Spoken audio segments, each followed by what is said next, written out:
तुम्हाला तुमच्या लहानपणीचं किती आठवतं? बहुतेक लोकांना 3-4 वर्षापूर्वीच्या गोष्टी पण नीट आठवत नाही. पण इमॅजिन करा, काही लोकांना त्यांचा जन्म आठवतोय. होय, हे खरंय.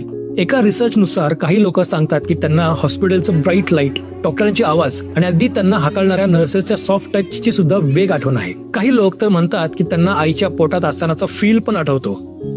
सायन्सनुसार आपल्या ब्रेनमध्ये मेमरी स्टोअर करणारा हिप्पोकॅम्पस हा भाग पूर्णपणे डेव्हलप व्हायला काही वर्ष लागतात. त्यामुळे बहुतेक लोकांना 2-3 वर्षांपूर्वीची आठवणी आठवत नाहीत. पण काही रेअर केसेसमध्ये काही लोकांचं ब्रेन मेमरीज खूप लवकर स्टोअर करायला लागतं आणि त्यामुळे त्यांना इतक्या जुन्या गोष्टी पण आठवू शकतात. मात्र काही लोकांना लहानपणीच्या आठवणी असू शकतात ज्यांना हायली सुपिरियर ऑटोबायोग्राफिकल मेमरी म्हणजेच HSM असं म्हणतात.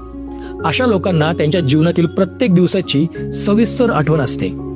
कधी कधी मेंदू विसरलेल्या आठवणी परत आणतो, पण आपण त्यांना नवीन अनुभव असं समजतो.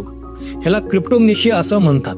त्यामुळे काही लोकांना वाटू शकतं की त्यांना जन्माच्या वेळेचा अनुभव आठवतात, पण ते कदाचित इतर स्रोतांमधून सुद्धा आलेले असू शकतात.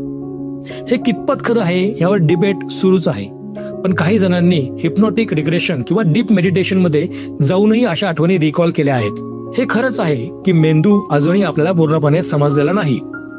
तर तुम्हाला किती लहानपणीच्या गोष्टी आठवतात किंवा असा काही स्ट्रेंज अनुभव तुम्हाला आला आहे का? आम्हाला कमेंट करून नक्कीच सांगा.